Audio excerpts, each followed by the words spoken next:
Oh. So, sige na nga, Tagalog na, baka hindi mo maintindihan. Okay lang yun. At least nagtatry ka mag-English. English lang. So, ano ba Tagalog ng minus? Ha? Bawas. Tagalog ng minus, bawas. So, ayan guys ha. So, kailangan muna namin mag-English kasi para lang to sa mga viewers para, maiintindihan nyo din naman tayo. So, ayan. So, ang sagot ko na dito sa 10 minus 7 is 3. So, kailangan nyo na mag-borrow dito. Ulitin mo, sulat ka ng bagong number. Ang gulo naman eh. Hindi naman mabasa. Ano ba yung gagawin mo? The borrow.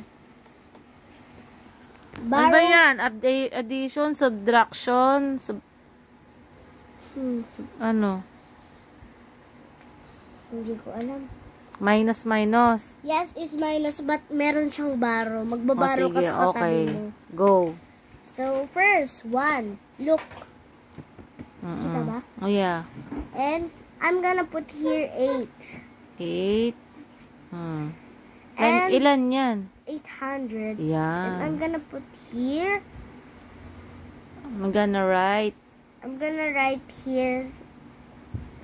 Ano to? Right. Ano susulat mo? Minus.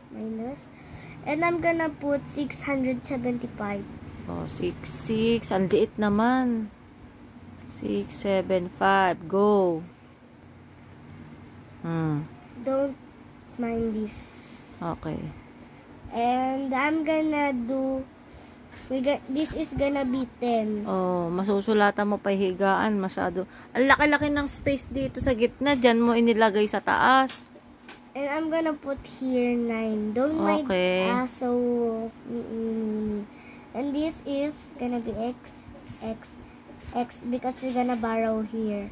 Oh. And so, this is gonna be, you're gonna borrow here, so this is gonna be 7. And we're gonna minus 10 minus 5 and 9 minus 7 minus 6. Okay. Sulat. Write the answer. I just want to think. And I'm gonna write the correct answer. But if you don't know the correct answer, you're gonna put 10.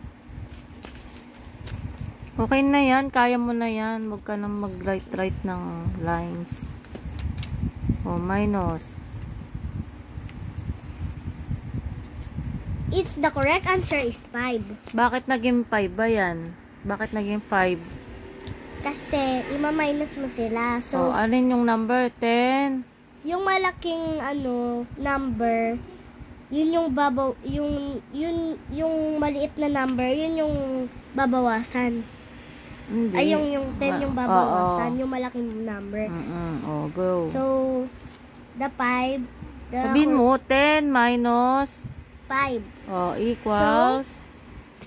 So, ganun ang pagtuturo. 10 minus 5. Sasabihin. 10 minus 5. What is the correct answer? So, the correct answer is 5. 5 the correct answer. Don't mind this. So, 9 minus 7 is the correct answer is, this is the 9, okay? And you're gonna this, and the correct answer is what? What is this? 2, right? And the correct answer is 2. That is not 6. This is the correct not 6. But the 2 is this. Like that. And next, 7 minus 6. This is a last. 7 and 6. You're gonna bawasan mo ng 6. So, what is the answer? What is the answer? What is this in my hand? 1. And 2. Here the 2.